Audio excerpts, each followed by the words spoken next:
When I offered to help with my nephew Tyler's 10th birthday, my sister Emma called me financially irresponsible and said to stay out of it. But at the party, when she told everyone I was embarrassing the family, I revealed that I had secretly paid for the entire celebration, and that wasn't even the biggest secret I was keeping from them. Before I tell you how I exposed years of family lies and restored a broken promise that changed everything, drop a comment letting me know where you're watching from. I'm always amazed at how these stories connect with people all around the world. Before we jump back in, tell us where you're tuning in from, and if this story touches you, make sure you're subscribed, because tomorrow I've saved something extra special for you. My name is Olivia Chen, and this is the story of how I went from being the family disappointment to becoming the guardian of a legacy that no one knew existed, all because of a promise I made to my grandfather on his deathbed 5 years ago. It all started 3 weeks before Tyler's birthday. Yes. Sitting in my modest apartment in Portland, nursing a cup of coffee while scrolling through my nephew's wish list that he'd excitedly texted me, Tyler was turning 10, a milestone birthday, and he had his heart set on a science-themed party at the local planetarium. The kid was obsessed with astronomy, building rockets out of cardboard tubes, talking nonstop about becoming an astronaut. Someday, as I looked at the prices for planetarium rental packages, I winced. They weren't cheap, especially the premium package that included a personalized star show and access to all the interactive exhibits. But I could afford it. Despite what my family believed about my financial situation, I had done well for myself. Very well, in fact, though I kept that information close to my chest for reasons that would soon become clear to everyone. I called my sister Emma that evening, catching her during what sounded like dinner preparation, the clatter of pots and pans providing a chaotic background to our conversation. "Hey, I was thinking about Tyler's birthday," I began, trying to keep my tone casual. "What if I rented out the planetarium for his party? He's been talking about space nonstop," and I thought, the planetarium? Emma cut me off with a sharp laugh. "Olivia, be realistic. Do you have any idea how much that costs?" I checked the prices. "I can handle it," I replied, keeping my voice even despite the familiar sting of her dismissal. There was a pause, and I could almost see her rolling her eyes through the phone. "Look, we've already planned a small party at the house. Nothing fancy, just a few friends, some cake, what we can afford, and it's what's sensible is. I want to do this for him," I insisted. "It's not every day your nephew turns 10. "Olivia." Emma's voice took on that tone she'd perfected over the years, the one dripping with condescension and concern.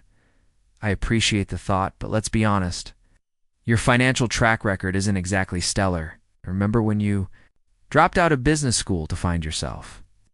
Or when you spent a year traveling instead of getting a real job? The last thing we need is for you to promise Tyler something extravagant and then back out when you realize you can't afford it." Her words cut deep, not because they were true, but because they were the narrative my family had constructed about me. The irresponsible one, the dreamer, the disappointment. "I'm doing fine financially, Emma," I said quietly. "Sure you are," she replied, not bothering to hide her disbelief. "Look, we've got this handled.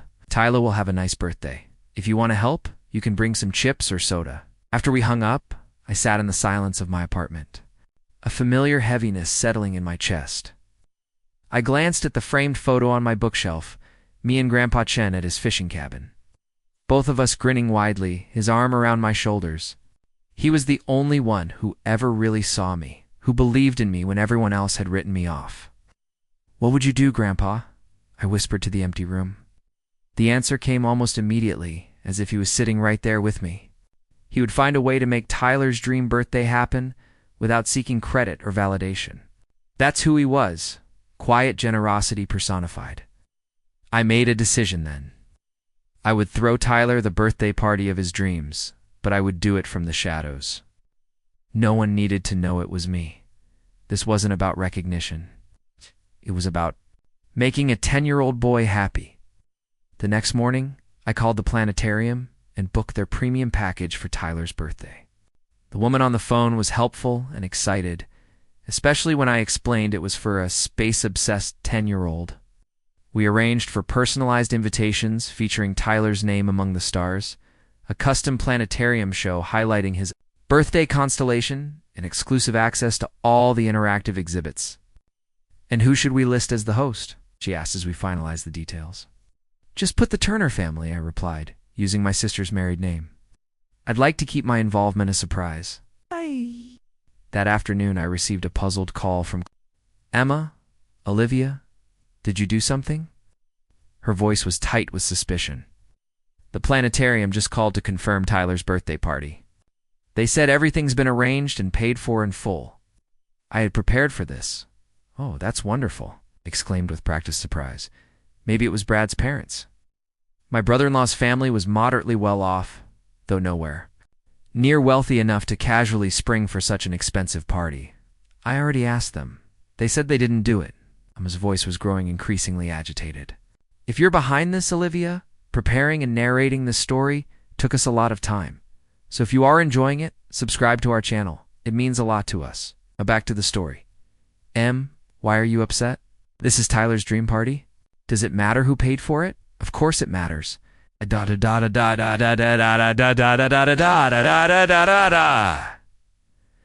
She snapped. "We can't accept charity. And if it was you, well, we both know you can't afford this." "What did you do, max out your credit cards again?" The accusation stung, but I kept my cool. "Look, whoever did this clearly wants to remain anonymous. Maybe it was one of Brad's work colleagues or someone from the school. The important thing is that Tyler gets an amazing birthday. That's all that matters, right?" After a long, tense silence, Emma reluctantly agreed, though I could tell she wasn't satisfied with my explanation. But she wanted that party for Tyler as much as I did, even if her pride made it difficult to accept. The day of the party arrived, a crisp Saturday in early October. The planetarium had been transformed with space-themed decorations, interactive stations where kids could build model rockets and explore virtual reality spacewalks, and a magnificent cake shaped like the solar system, with each planet crafted in perfect detail. Tyler's face when he walked in was everything I had hoped for, pure, unadulterated joy and wonder. His eyes widened to the size of saucers, his mouth forming a perfect O of astonishment as he took in the scene before him.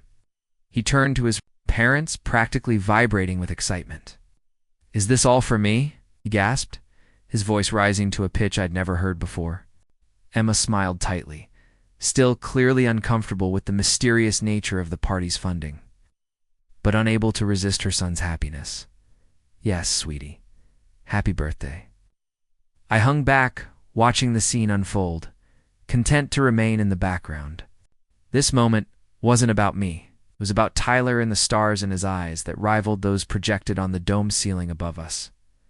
The party was a tremendous success.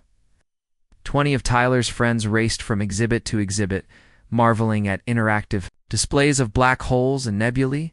They gasped in collective awe during the personalized planetarium show that featured Tyler's star, a real star that I had registered in his name as part of the package. The staff astronomer, a charismatic woman with a talent for making complex concepts accessible to children, had them all spellbound with tales of space exploration and the mysteries of the universe. Throughout it all, I noticed Emma watching me with narrowed eyes, her suspicion never quite dissipating. Brad, my brother-in-law, seemed simply grateful for the party, choosing not to question the gift horse too closely. The breaking point came. During the cake ceremony, Tyler had just blown out his candles to enthusiastic applause, when one of the other parents approached Emma. "This is absolutely incredible," the woman gushed, gesturing around at the elaborate setup. "You must have spent a fortune. James's birthday's coming up, and I'd love to do something similar. Would you mind sharing how much all this cost?" Emma froze, her smile becoming fixed and brittle. I could see the conflict play across her face, the pride that wouldn't allow her to admit. She hadn't paid for any of this warring with her inability to lie convincingly about the considerable expense. "Well," she stammered, "we wanted to do something special for Tyler's 10th. It's the milestone birthdays where you really have to go all out." The woman continued, oblivious to Emma's discomfort. "This must have set you back at least $3,000 or $4,000, right? The premium package here isn't cheap. I checked when we were planning James's party last year. I watched my sister's face redden, embarrassment and pride creating a volatile mixture. I knew I should step in, save her from this awkward moment. But before I could move, Emma's gaze locked on me across the room. Something in her expression shifted, hardened. "Actually," she said loudly enough for several nearby parents to hear, "my sister Olivia arranged all this. She has interesting ideas about money, always spending beyond her means." The conversation around us dimmed as people turned to look at me. I felt heat rise to my cheeks, not from embarrassment, but from a slow-building anger. Emma wasn't finished. She walked toward me, her voice carrying in the suddenly quiet room. It's sweet, of course, but also a bit embarrassing. She's always trying to show us up without thinking about the consequences. This is exactly why Mom and Dad worry about you, Olivia. This kind of irresponsible spending, that's enough, Emma. My voice was quiet but firm, cutting through her tirade. The room had gone completely silent now, even the children sensing the tension crackling in the air. "You don't need to make excuses for me," I continued, keeping my tone measured despite the anger coursing through me. "And you certainly don't need to worry about my finances." "Of course we worry."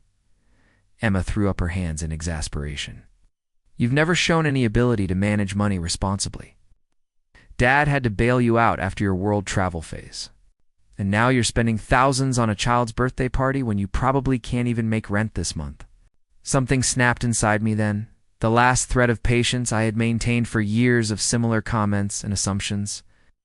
I looked around at the room full of strangers witnessing my public humiliation, at Tyler's confused and concerned face, and made a decision.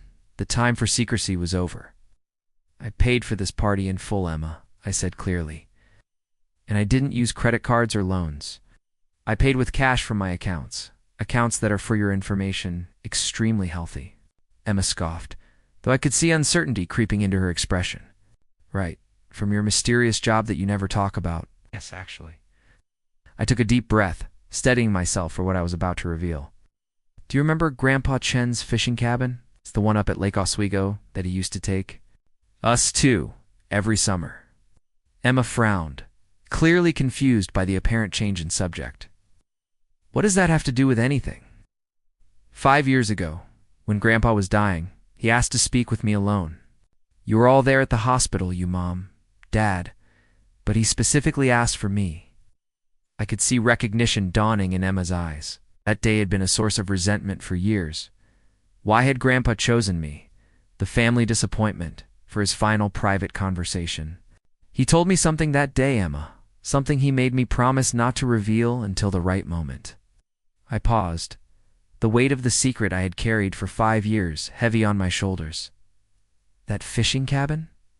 It wasn't just a cabin. It was sitting on 20 acres of prime lakefront property that developers had been trying to buy for decades. Emma's face paled slightly. "What are you talking about?" "Grandpa sold that land 2 weeks before he died. He got $17 million for it." I let that number hang in the air, watching as Emma's eyes widened in shock, and he left every penny of it to me. Gasps echoed around the room. Tyler's mouth had fallen open, and even Brad had abandoned any pretense of not listening. "That's not possible," Emma stammered. "We would have known. There would have been paperwork. A will there was," I said calmly. "But Grandpa set it up as a private trust with me as the sole beneficiary. The terms were clear. I couldn't tell anyone until I felt the time was right. He knew how the family would react, how they'd fight over it, how they'd try to control what happened to it. But why you?" Emma's voice cracked, hurt and confusion warring in her expression. "You were the one who abandoned the family business, who walked away from everything he built? That's what you all thought?" I cut in, feeling an unexpected relief at finally speaking the truth. "But I never abandoned anything, Emma. When I dropped out of business school, it was because Grandpa asked me to. Saw that the family business was dying, that Dad's management style was running it into the ground. Wanted me to learn the business from the ground up, away from the family politics." I took a step toward my sister, lowering my voice. "Those years I spent finding myself, I was working directly with Grandpa, learning everything he knew. When I was wasting time traveling, I was actually meeting with potential investors and clients overseas. We're building a rescue plan for the company, one that wouldn't bruise Dad's ego. Emma was shaking her head slowly, disbelief written across her features. No, Dad would have told us if the business was struggling, would he? I asked softly. The same man who remortgaged his house twice, rather than admit he needed financial help? The same man who drove Grandpa out of his own company because he couldn't bear to listen to advice? The truth of my words registered in Emma's expression. Our father's pride was legendary, as was his stubborn refusal to acknowledge mistakes. Grandpa knew that if he left the money to all of us, it would be gone in a year. Dad would try to save face by pouring it into a failing business model. Mom would spend it trying to maintain appearances. And you? I hesitated, not wanting to be cruel, but needing to be honest. You and Brad would be pressured into following Dad's lead. So instead, he chose you, Emma said, her voice small and hurt, the responsible one. How ironic. He chose me because I promised him something, I replied gently. I promised him that I would use that money to take care of our family, all of our family, but in a way that would actually secure our future, not just patch the holes in a sinking ship. I glanced around, suddenly remembering we were having this intensely private conversation in a room full of strangers. Tyler was watching us with wide, confused eyes, his perfect birthday party derailed by adult drama. I'm sorry, I said, addressing the room at large. This isn't the time or place. Tyler, I'm so sorry for disrupting your party. But Tyler, with the remarkable resilience of children, simply stepped forward and asked the question that was apparently foremost in his mind. So, are you rich, Aunt Olivia? A ripple of nervous laughter broke the tension. I smiled at my nephew, grateful for his innocence. I have enough, buddy, enough to make sure you get the birthday party you deserve.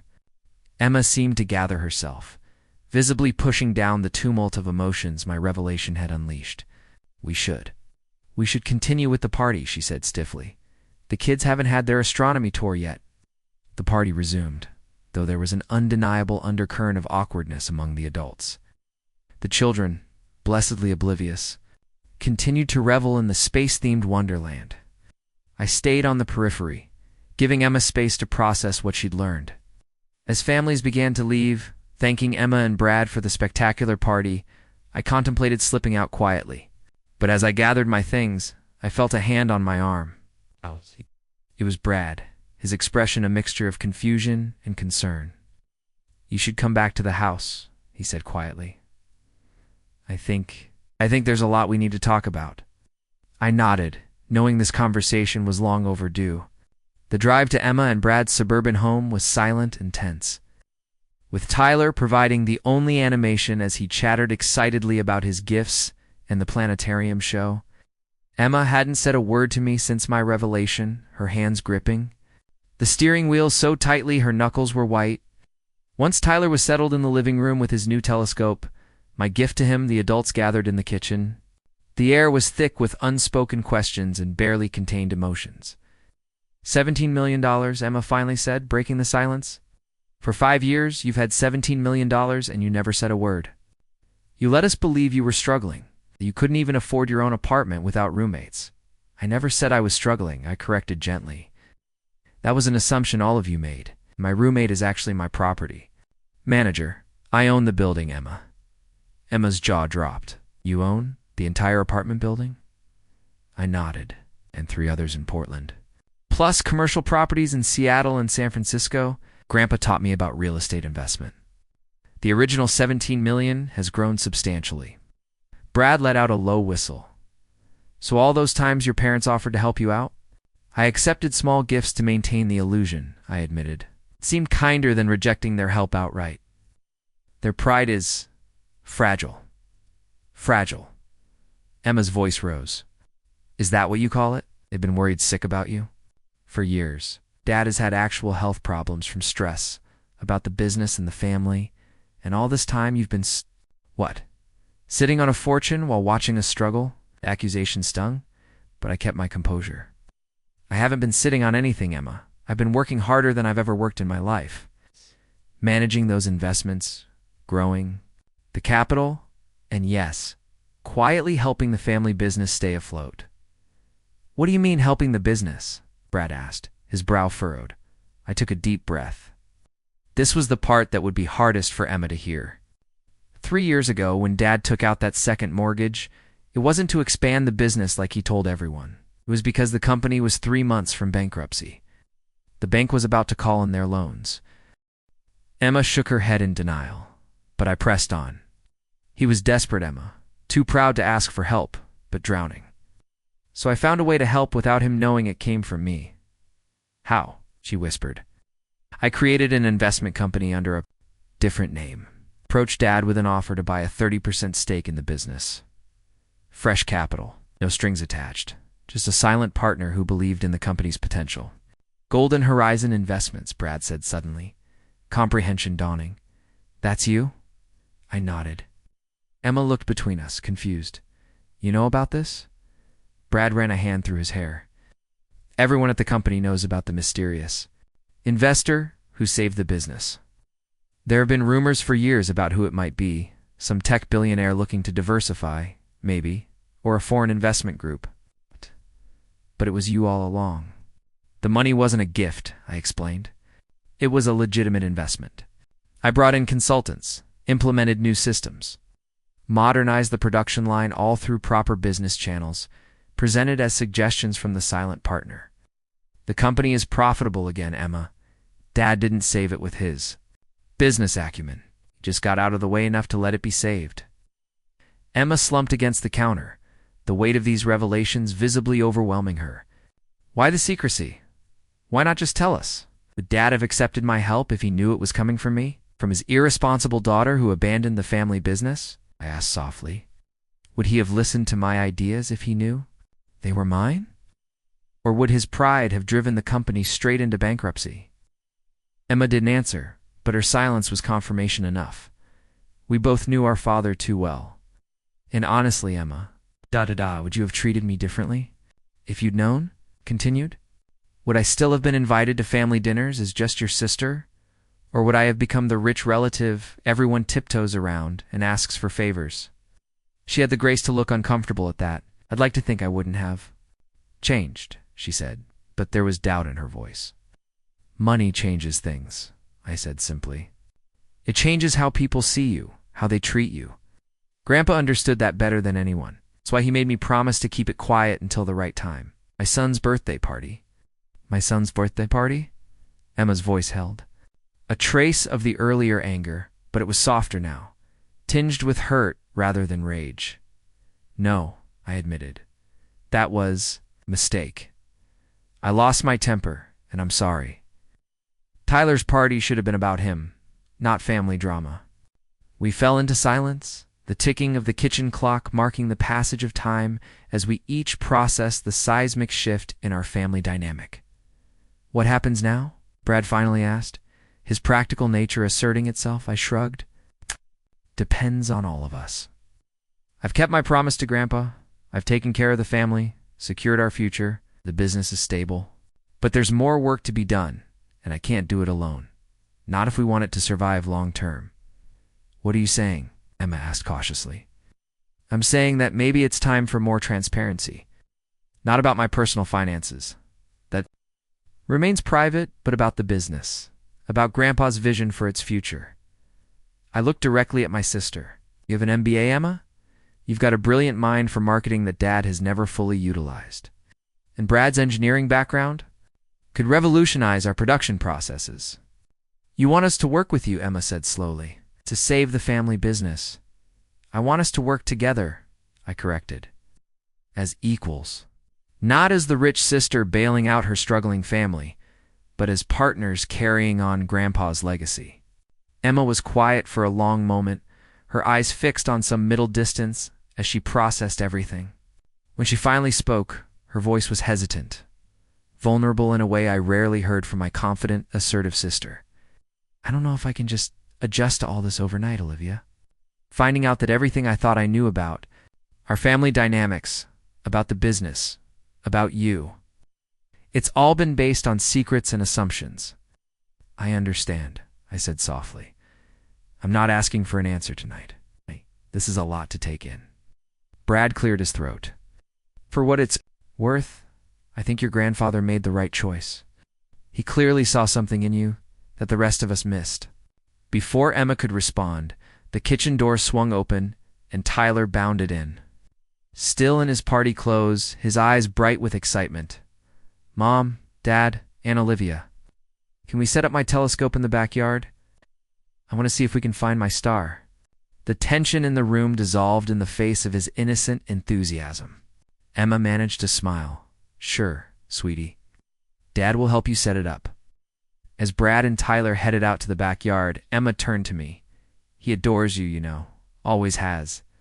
Even when you were the irresponsible aunt. I adore him too, I said. Simply, that's what family is, isn't it? Loving each other despite our flaws and misconceptions. Emma hesitated, then reached out and squeezed my hand, the first gesture of warmth since the revelation at the planetarium. I need time, Liv. But thank you for the party. For everything you've done that we didn't know about. It wasn't forgiveness, not yet. It wasn't even acceptance. But it was a start, an acknowledgement that beneath the hurt and shock, there was still a foundation of sisterhood that might, with care and patience, be rebuilt into something stronger than before. As we joined Tyler and Brad in the backyard, watching as my nephew peered through his telescope at the vast night sky, I thought about Grandpa Chen, about the trust he had placed in me, and the burden of responsibility that came with it. I wondered, if he had foreseen this moment, the painful but necessary unraveling of family myths, the first tentative steps toward a more honest relationship with my sister. Knowing Grandpa, he probably had. He was always 10 steps ahead, planning for contingencies, seeing potential where others saw only problems. In that way, perhaps I was more like him than anyone had realized. I had learned to play the long game, to weather disapproval and misunderstanding for the sake of a greater purpose. Tyler's excited shout pulled me from my thoughts. I found my star, he exclaimed, bouncing on his toes with pure joy. As Emma, Brad, and I took turns looking through the telescope at the distant pinpoint of light that bore Tyler's name, I felt a sense of peace settle over me. The road ahead wouldn't be easy. There would be difficult conversations with my parents, adjustments in all our relationships, complications I couldn't yet foresee. But for the first time in 5 years, I wasn't carrying the weight of Grandpa's secret alone. And as I watched my nephew's face, illuminated by starlight and wonder, I knew with absolute certainty that I had honored my promise in exactly the way Grandpa had intended, not just by preserving his financial legacy, but by beginning the work of healing our family, one truth at a time. I need time, Liv, Emma had said, her words echoing in my mind as I drove back to my apartment that night.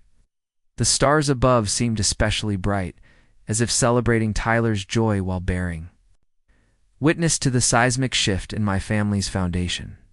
The week following Tyler's birthday party was filled with a strange, suspended silence. No calls from Emma, no furious messages from my parents who I assumed had been informed of my revelations. The quiet was both a relief and a new kind of tension. For 5 years, I had lived with a secret burning inside me. Now that it was out, I felt oddly hollow, like a pressure valve had been released, but left me uncertain of what would come next. On Thursday evening, as I was reviewing property assessments in my home office, my phone rang. I nearly dropped it when I saw the caller ID, Dad. I took a deep breath before answering. Hello, Olivia? My father's voice was tight, controlled. The tone he used when trying to maintain his composure during business negotiations. We need to talk. Your mother and I would like you to come to dinner tomorrow night. Not a request, a summons. I can do that, I replied evenly, refusing to let the old patterns of deference creep back in. What time? 7 o'clock. And, Olivia, he paused, and I could hear him struggling with his next words. Come alone, Emma, and Brad won't be there. This is between you, me, and your mother. The line went dead before I could respond. Classic dad, always needing to have the last word to control the conversation. I set my phone down. a cold knot of apprehension forming in my stomach. This would be the hardest conversation yet. The next evening, I pulled into my parents' driveway 15 minutes early, a habit ingrained from childhood. Dad hated tardiness, almost as much as he hated what he perceived as financial irresponsibility. I sat in my car for a moment, gathering my thoughts and my courage.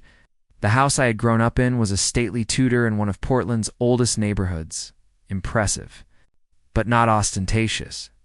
Exactly the right balance to project success without seeming showy. My father had always been meticulous about appearances. Walking up the familiar stone path to the front door, I was struck by how small the house seemed now. As a child, it had felt enormous, imposing.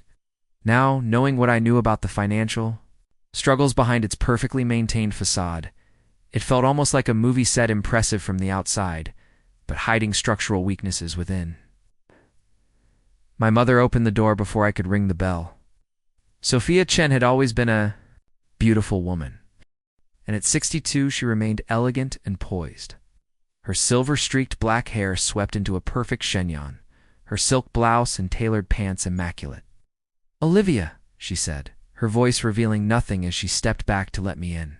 Right. On time, the house smelled of ginger and star anise. Mom was making her famous red braised pork, my favorite childhood dish. A peace offering, perhaps, or just another attempt to maintain the illusion of familial harmony. My father was waiting in the living room, standing by the fireplace like a general preparing for battle. Harold Chen had once been an intimidating figure, tall, broad-shouldered, with a commanding presence that filled any room he entered. But the man before me looked diminished somehow. There were new lines around his eyes, a slight stoop to his shoulders that hadn't been there the last time I'd seen him. "Sit down," he said, gesturing to the sofa across from his armchair. Not a hug, not even a handshake. This was to be a formal proceeding. I took my seat, smoothing my skirt with deliberate calm. I had dressed carefully for this dinner, a simple but expensive sheath dress, subtle jewelry. My hair pulled back in a sleek ponytail. Professional, confident. The image of the successful businesswoman I had become. Not the wayward daughter they still saw me as. My mother took her place in the chair beside my father's, her back ramrod straight, hands clasped in her lap. For a long moment, no one spoke. The grandfather clock in the corner ticked loudly, marking each second of uncomfortable silence. Finally, my father cleared his throat. "Emma tells us you've been keeping secrets." Direct and accusatory, exactly as I'd expected him to begin. "Yes," I replied simply. No excuses, no defensive explanations, just acknowledgement. His jaw tightened. At my concise response, he had expected me to launch into a justification, to give him something to argue against. My calm admission seemed to throw him off balance. $17 million, he said, the number hanging in the air between us. "My father left you $17 million, and you didn't think that was something your family should know."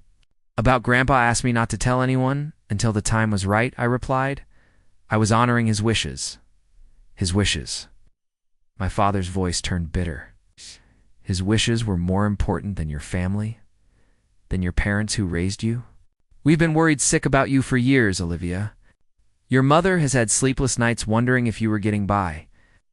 If you were eating properly, Harold," my mother interrupted softly, placing a restraining hand on his arm.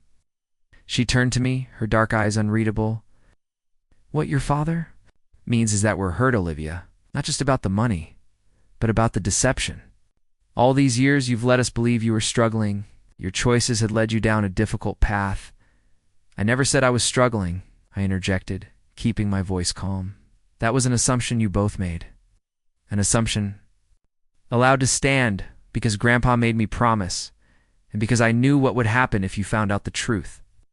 "And what exactly did you think would happen?" my father demanded, met his gaze directly. "Would have tried to control it, to direct how the money was spent, how the investments were managed. You would have insisted on helping me make decisions the same way you helped Grandpa. Run his company until he felt he had no choice but to step away." My father recoiled as if I'd slapped him. "That is completely untrue." My father retired. Because he was getting older and wanted to enjoy his final years, he stepped away because you wouldn't listen to him. I said quietly. Because you were driving his life's work into the ground with outdated methods and stubborn refusal to adapt to a changing market. How dare you? My father exploded, half rising from his chair. You have no idea what it took to keep that company afloat, the sacrifices I made.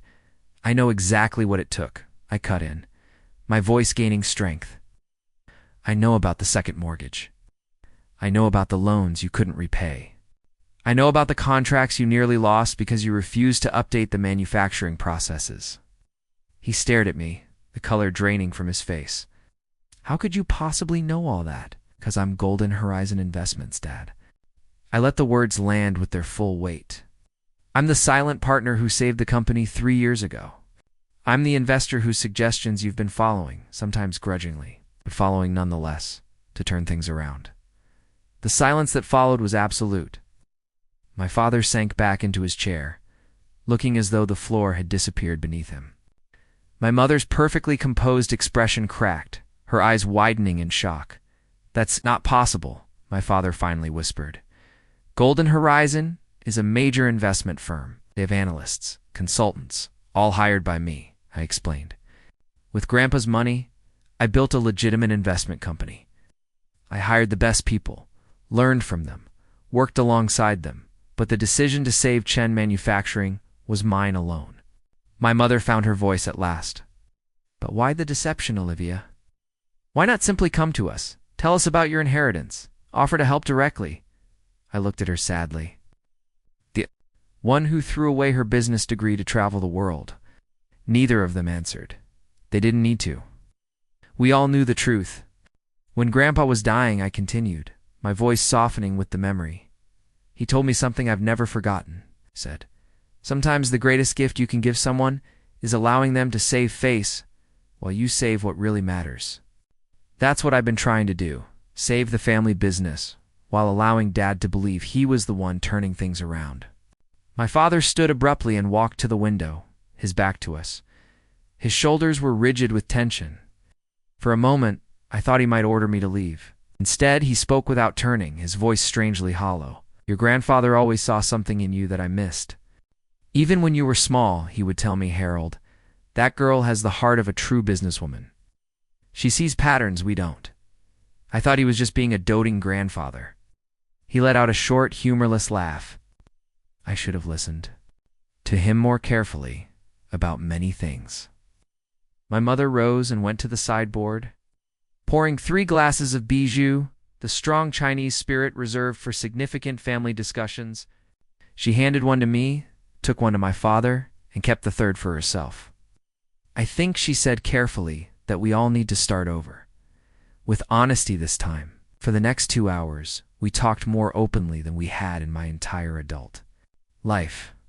I explained how Grandpa had taken me under his wing during those years they thought I was finding myself, how he had arranged for me to work in different departments of the company under assumed names, learning every aspect of the business, from the ground up, how my travels had actually been carefully orchestrated visits to competitors, suppliers, and potential partners overseas. He was training you, my father said, a note of realization in his voice. All that time he was grooming you to take over, not to take over, I corrected gently, to save what he had built. There's a difference. Began to talk about his own relationship with Grandpa, the constant pressure he had felt to live up to his father's legacy, the resentment that had built over years of feeling like he could never measure up, the pride that had prevented him from admitting when he was in over his head. I thought I had to do it all myself, he confessed, his voice rough with emotion. That asking for help was a sign of weakness. That changing the way we'd always done things would be admitting my father had been right all along. Well, Dad, I said. Quietly, Grandpa never wanted you to be him. He just wanted you to be open to new ideas, to adaptation. That's what built the company in the first place. His willingness to evolve with the times. My mother, who had been mostly listening, suddenly asked the question that had clearly been weighing on her mind. Olivia, all these years, have you been living as a wealthy woman? While we thought you were struggling? Slightly. I live comfortably, Mom, but not extravagantly. I have a nice apartment in a building I own. I drive a reliable car that's 5 years old. Most of the money has gone into investments, real estate, primarily, and of course, the family business. But you could have had so much more, she pressed, seeming genuinely perplexed.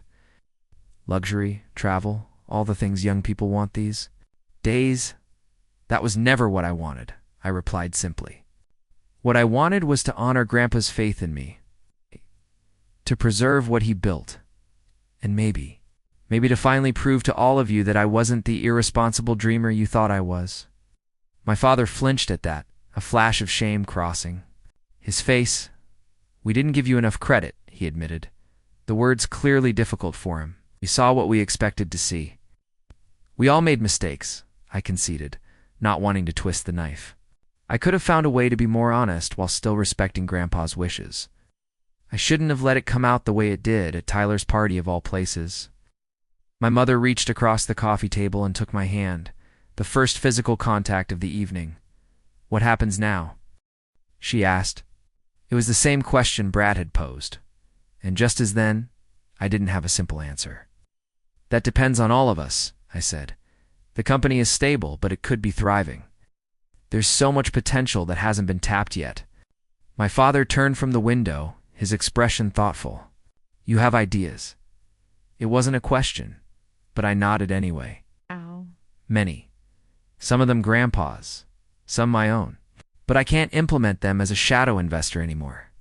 Not effectively. He studied me for a long moment, as if truly seeing me for the first time. You want to come into the company officially? Yes, I admitted.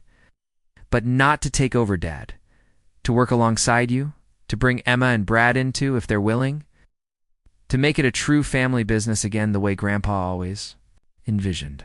He was quiet for so long I thought he might refuse. His pride had been deeply wounded, not just by my revelations, but by the knowledge that his father had entrusted his legacy to me rather than to him.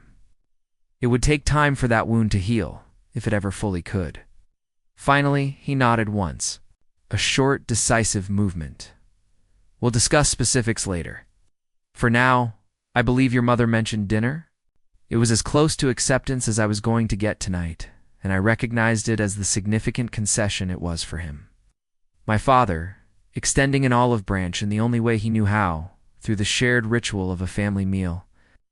As we moved to the dining room, where my mother's red braised pork waited alongside dishes of fragrant rice and stir-fried vegetables, I felt a weight lift from my shoulders. Not completely. There were still difficult conversations ahead, still adjustments to be made in all our relationships.